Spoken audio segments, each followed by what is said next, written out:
ভোর রাত্রে যখন সাহরি খাইতে উঠবেন, সাহরি খাওয়ার পর ফজরের আজানের আগে আপনি 10 মিনিট 5 মিনিট একটু আল্লাহর কাছে ক্যাবলামুখী হয়ে হাত তুলে রুমের লাইটটা বন্ধ করে একটু আল্লাহর সাথে কথা বলবেন। মানুষের সাথে বহুত কথা বলছেন, আল্লাহর সাথে একটু কথা বলে দেখেন। আল্লাহর সাথে কথা বলার স্বাদ আছে ভাই, অনেকে জীবনে একবারও এই স্বাদ পান নাই। একটু কথা বলে দেখেন। ভোর রাতে সাহরি খেতে উঠলে 10টা মিনিট একটু হাত তুলে কথা বলেন।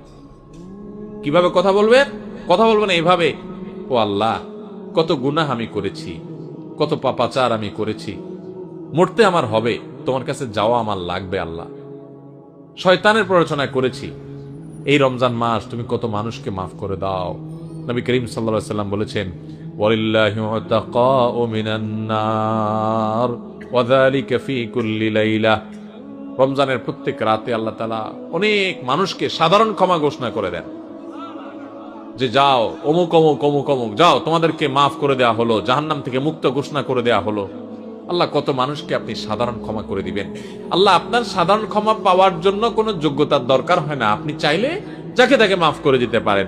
দুনিয়ার প্রেসিডেন্ট প্রধানমন্ত্রী চাইলে একটা দেশের যাকে তাকে যা খুশি তা দিয়ে দিতে পারে। তাদের যদি ক্ষমতা, তারা তো মানুষ। আল্লাহ আপনি তো মহান সৃষ্টিকর্তা, আপনি তো চাইলে আমার সব অপরাধগুলো মাফ করে আমাকে ফেরেশতা বানায় ফেলতে পারেন, পারেন না আল্লাহ? তো আল্লাহ আপনি আমাকে মাফ করে দেন, এটা আল্লাহর সাথে কথা বলবেন।